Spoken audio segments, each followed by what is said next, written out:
आज हम इस वीडियो में ऐसे मानव की बात करेंगे, ऐसे इंसान की बात करेंगे जिस इंसान का नाम बताने की ज़रूरत नहीं है। बिना नाम बताए उसके बारे में अगर बता देंगे तो आप लोग समझ जाएंगे। वो है सुब्रत रॉय सहारा, जिनको हम लोग भगवान मानते थे, और आज वो मानव नहीं दानव है।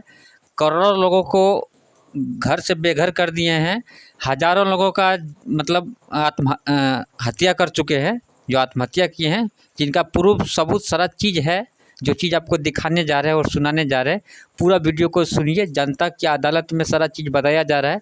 मैं सबसे पहले धन्यवाद देना चाहता हूं जो ये प्रोग्राम चलाया है, आशुतोष पाठक जी। मैं उनको तहे दिल से धन्यवाद देना चाहता हूं, और मैं चाहता हूं कि आप ऐसे ही आगे बढ़ते रहें। मैं आपका साथ, या हम लोग जितने सहारा निवेशक हैं आपका साथ देते रहेंगे, और जितने भी संगठन के लोग हैं।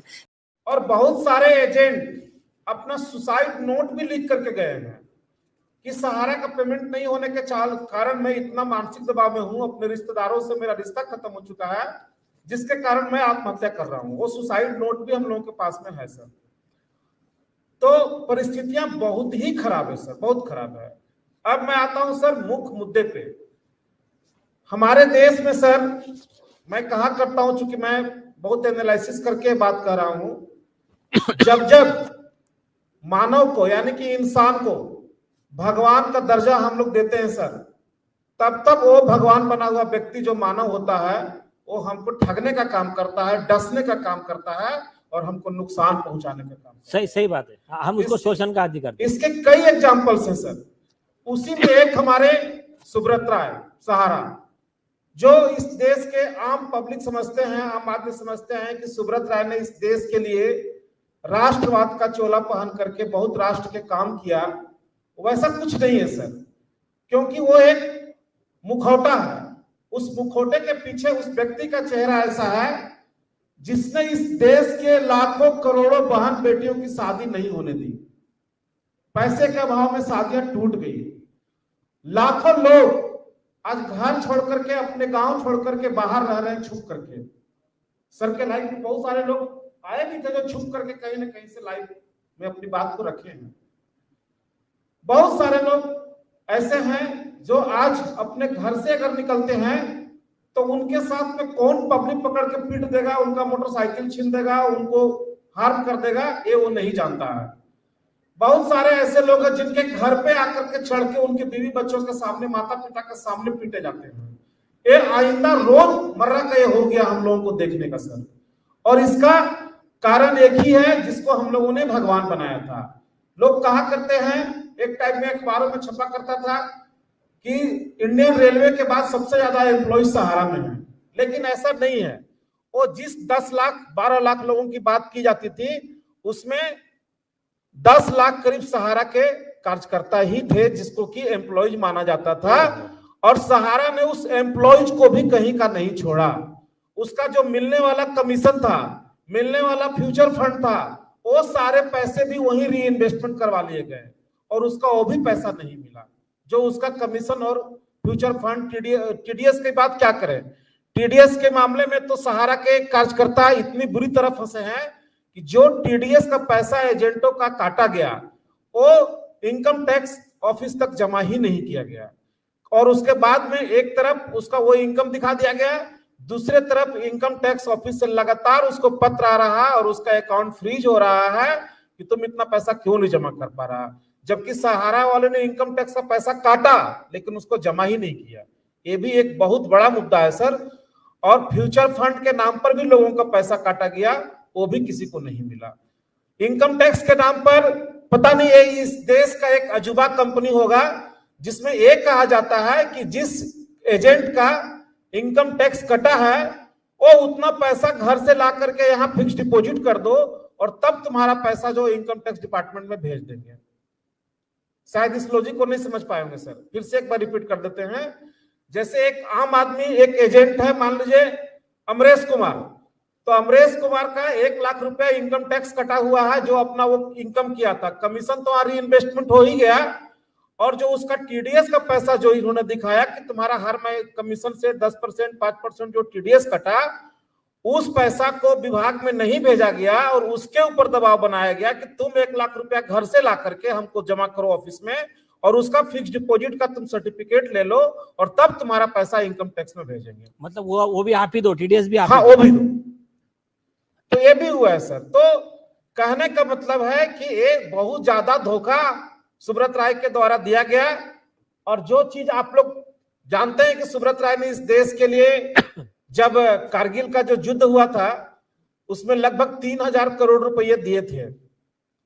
शायद आप में से बहुत लोग नहीं जानते होंगे कि वो पैसा भी सहारा के एजेंट और सहारा के कर्मचारी से ही वसूल किया गया पार्ट पार्ट में, और नाम हुआ सुब्रत राय का। तो कई तरह से इन लोगों ने ठगने का काम किया सर। अब मुद्दे की बात करें तो सर कुछ पॉइंट्स हम नोट करके लाए थे, उसमें एक कॉपी आपको हम देना चाह रहे थे सर।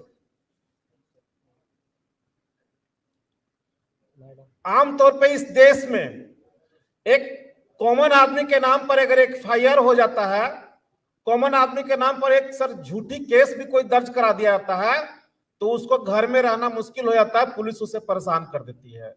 आज सुब्रत राय के नाम पे पूरे देश भर में लगभग 3,000 एफआईआर दर्ज हैं सर, लेकिन पुलिस उनको छू भी नहीं पाती है।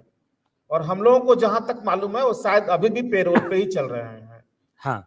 और पुलिस उनको ढूंढने जाती है, मतलब उनको पकड़ नहीं पाती है। पता नहीं इस देश के कॉमन लोगों के लिए ही पुलिस होती है, बड़े लोगों के लिए पुलिस क्यों नहीं होती सर? उसको एक कॉमन मैन के दिल में क्या? जब उनको सुप्रीम कोर्ट से पेरोल मिला हुआ है तो क्या पेरोल होने के बाद संबंधित थाने को जहां वो व्यक्ति रहता है, क्या उसको पता नहीं है कि वो आदमी कहाँ है? नहीं, उसको क्या कहते हैं पता है क्या? कानून आम आदमी पे राज करता है जी। और अमीर कानून पे राज करता है, और बाद में वो कानून की सहायता से फिर से आम आदमी पे राज करता है। जी, ये आम आदमी की धारणा हो गई है। इस केस में तो वही दिख रहा है ना सर कि जिस व्यक्ति के ऊपर में इस देश में 3,000 से ज्यादा एफआईआर हैं, शायद ही कोई स्टेट बचा होगा जहां पे सुब्रत राय के नाम से एफआईआर दर्ज नहीं है और उनके सहारा प्रबंधन के लोगों पे दर्ज नहीं है, लेकिन पुलिस इन लोगों को पकड़ नहीं पाती। 1-2 डायरेक्टर पकड़े गए हैं जो आज जेल में हैं, लेकिन सुब्रत राय को पुलिस छू भी नहीं पाती। और सबसे मजे की बात यह है सर कि पुलिस पकड़ने उनको लखनऊ में जाती है और उसी वक्त देश के रक्षा मंत्री माननीय राजनाथ सिंह के साथ बैठे हुए सुब्रत राय अपना फोटो वायरल करते हैं। एक कानून के गाल पे तमाचा नहीं तो और क्या है? क्या है सर? एक व्यक्ति जिसको पुलिस ढूंढने के लिए जा रही है, वो इस देश के रक्षा मंत्री इसके साथ में फोटो सेशन करवा रहे हैं और अखबार में वो फोटो छप रहा है कि सुब्रत राज फलाने जगह पे हैं और पुलिस उनको ढूंढ नहीं पा रही है। ये क्या है? अभी इसके दो पहलू है। आपने जो कहा ना, अभी मैं इंपॉर्टेंट पॉइंट बताता हूँ।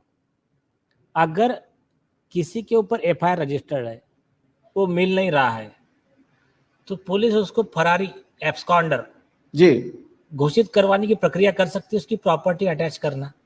और जब किसी को एब्सकॉन्ड घोषित किया जाता है, या तो और एक बात बताता हूँ मैं, एक आम आदमी के पास में बहुत बड़ा हथियार है जो आम आदमी को नहीं पता है। ये देश का दुर्भाग्य है।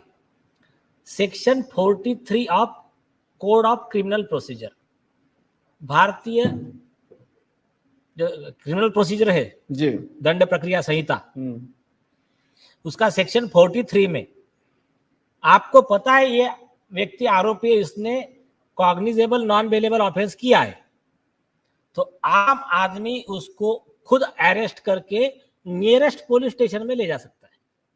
ये आपको अधिकार है जी। एक। दूसरा, आप कोर्ट में अर्जी दीजिए। सिंपल तरीके है, आसान तरीके है। इन्होंने जैसा कहा, कॉमन मैन के पास में या तो पैसे की कमी है, या तो जो उनके वकील है वो वकीलों को नॉलेज नहीं है। दो प्रॉब्लम है कॉमन मैन की। एक बहुत आसान तरीका है, कितने एफआईआर है? 3,000 ना। ये 3,000 एफआईआर का मैं सोल्यूशन आपको अभी 2 मिनट में दे रहा हूं। 2 मिनट में जो भी फरियादी है वो लोग अपने एरिया के मजिस्ट्रेट के कोर्ट में एक 156(3) सीआरपीसी का अर्जी लगाए। उसका फॉर्मेट आपको आपका वकील बता देगा, नहीं है तो आपको अभिषेक मिश्रा अग्रवाल जी ये आपको दे देंगे। और क्या लगाना है अर्जी में? इन्वेस्टिगेशन ऑफिसर को डायरेक्शन दो कि स्टेटस रिपोर्ट सबमिट करे कोर्ट में। कोर्ट ऑर्डर देगा, स्टेटस रिपोर्ट सबमिट होगा कि एक केस में क्या एक्शन लिया। तो अभी तो आपको घुमा देंगे, जब कोर्ट में रिपोर्ट सबमिट करना होता है ना, तब फिर वो हाथ पांव फूल जाते हैं पुलिस अधिकारियों के। थैंक यू सर जी, आपने बहुत अच्छा बात बताया। आप हम लोग निवेशकों का साथ दीजिए। मैं आपको धन्यवाद देता हूं। यहाँ तक जितने बात बताए हैं आपने, बहुत अच्छी जानकारी दी हम लोग को। बहुत 90% लोगों को ये जानकारी नहीं था जितने जानकारी आप दिए हैं, और इसलिए आज जानकारी के अभाव में हम लोग भटक रहे हैं, हर जगह जा रहे हैं। कोर्ट कचहरी दुनियादारी जितने दरवाज़ा था सारा दरवाज़ा खटखटा चुके हैं, लेकिन कहीं कोई हम लोग को भरोसा और आशा नहीं मिला है, क्योंकि हम लोग के पास पूर्ण जानकारी नहीं था। जानकारी के अभाव में हम लोग आज तक भटक रहे हैं। तो आप लोग साथ दे देंगे तो ज़िंदगी में जब तक रहेंगे हम लोग, सहारा निवेशक जितने हैं, पैसा को लिए तो हम लोग नहीं दे पाएंगे, क्योंकि उतने हम लोग पूंजीपति लोग नहीं हैं। क्योंकि हम लोग खाने कमाने वाला गरीब आदमी है, 200-250 रुपया मजदूरी करने वाला आदमी है। तो हम लोग पैसा कौड़ी को तो बात नहीं करेंगे, लेकिन हम लोग जब तक इस दुनिया में रहेंगे तो आपका नाम लेते रहेंगे। भगवान से भी ज़्यादा दर्जा आपको दिया जाएगा। जिस तरह से अभी भारत की आज़ादी में महात्मा गांधी का नाम लिया जाता है, उसी तरह से जो सहारा इंडिया या जितनी भी चिट फंड कंपनी है, उसका पैसा जो दिलवा देगा, उसके सामने मोदी या अमित शाह जीरो रहेगा। जो भी पैसा दिलवा देगा वही भारत का हीरो रहेगा। हकीकत में ऐसे बहुत सारे नेता लीडर आते हैं जाते हैं, इसका कोई वैल्यू नहीं है। जो एक अच्छे काम करते हैं उसका ही वैल्यू है, जो गरीबों के लिए काम करता है उसी का ही वैल्यू है। राम मंदिर या 370 धारा हटाने से कोई बड़ा आदमी नहीं बन जाता है, क्योंकि वो ज़मीनी स्तर पर हम गरीबों के लिए नहीं है। हम लोग गरीबों के लिए सबसे, कोई भी इंसान के लिए, एक गरीबों के लिए नहीं, कोई भी इंसान के लिए सबसे बड़ा पेट होता है, अपना खाना होता है। सबसे पहले पेट अगर भरता है तो सब कुछ सूझता है। हर इंसान पैसा जमा किया था, जितने गरीब लोग पैसा जमा किया था सहारा इंडिया में, इसलिए जमा किया था, कल चल के हम अगर नहीं कमा पाएंगे तो वो पैसा हमारा पेट हमारा पालेगा, जिंदा रहने के लिए एक आशा रहेगा, इसलिए जमा किए थे। और ज़्यादातर लोग वही पैसा जमा किए थे जो रिक्शा चालक थे, ठेला चालक थे, जिनका कल चल के अगर तबीयत ख़राब हो गया या नहीं कमा पाए या कुछ और हो गया तो उसके वजह से पैसा हमारा सहारा इंडिया में सेफ रहेगा। 45 साल से चली आ रही कंपनी के पास पैसा हमारा सेफ रहेगा। और ये पैसा हम लोग जमा करने जाते नहीं थे। एक्चुअल में लोगों का सवाल होगा कि पैसा हम लोग सहारा इंडिया को क्यों सेव करने देता था, बैंक भी तो था, लेकिन जानकारी के अभाव में हम लोग पैसा जमा करने जाते नहीं थे। सुब्रत रॉय का कुछ लोग आते थे, यानी वो जो रखे थे एम्प्लॉय, वो उनको कुछ लोभ देके और भेजते थे हम लोग के घर आके पैसा लेके जाते थे। क्योंकि जानकारी के अभाव में हम लोग, भारत के लोग अभी भी बेवकूफ़ हैं, इसका सबूत और प्रूफ आप देख सकते हैं। जानकारी के अभाव में हम लोग बैंक तक और दुनियादारी उतना जानते नहीं थे, तो हम लोग को उल्टा पुल्टा एजेंट लोग समझा के और पैसा हम लोग से घर आके लेते थे। इसीलिए आज हम लोग मजबूर हैं कि कोई ऑप्शन नहीं सूझ रहा है, क्या करें नहीं करें। तो जितने भी सहारा के रिलेटेड जानकारी हैं वो आप लोग अगर जितना देते हैं, जितना हम लोग जानकारी होता है, और मेरा जो इस वीडियो को दिखाने का जो मकसद है, मेरा जो इस वीडियो को दिखाने का एक ही मकसद है कि ये जानकारी सभी तक पहुँचे। क्योंकि जानकारी के अभाव में ही हम लोग आज दर दर भटक रहे हैं। अगर जानकारी सभी के पास पहुंच जाएगा, सभी निवेशकों के पास पहुंच जाएगा, सभी गरीब लोगों के पास पहुंच जाएगा, तो अभी जो होगा सो होगा ही, लेकिन भविष्य में ऐसा दलदल में हम लोग नहीं फंसेंगे। और ऐसा हम लोग के साथ कभी भी सिचुएशन नहीं आएगा। जब तक हम लोग ये दुनिया में रहेंगे ऐसा सिचुएशन नहीं आएगा। बस मेरा चैनल बनाने का ही मकसद वही है, चैनल का नाम यही है, सहारा बना बेसहारा।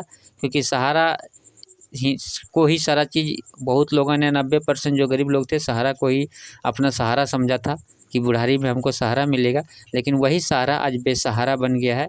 आज ये सहारा ने क्या क्या किया है वो तो सारा चीज़ बता ही दिया आपको, और बाकी चीज़ तो आपको पता ही है। चैनल में बहुत सारे बातें बताते रहते हैं हम बीच बीच में, और जो दुख दर्द है, पीड़ा है, वो सुनाते रहते हैं। तो जो भी इस वीडियो को यहाँ तक देखे हैं, मेरा बात को सुनने और समझने की कोशिश की हैं, और मेरा बात अच्छा लगता है, मैं उनको सबसे पहले धन्यवाद देना चाहता हूँ। और आप लोग से रिक्वेस्ट है कि ये जानकारी मेरा एक दुनिया को पहुंचाने का है, यानी कि जो भी गरीब निवेशक सहारा से पीड़ित हैं उनको पहुंचाने का है। मेरा किसी से कोई दोस्ती दुश्मनी इसलिए वीडियो को ज़्यादा से ज़्यादा शेयर करिए, व्हाट्सअप फेसबुक जहाँ हो सके शेयर करिए, क्योंकि हर इंसान के पास, हर गरीब लोगों के पास ये वीडियो जाना चाहिए। थैंक यू, धन्यवाद।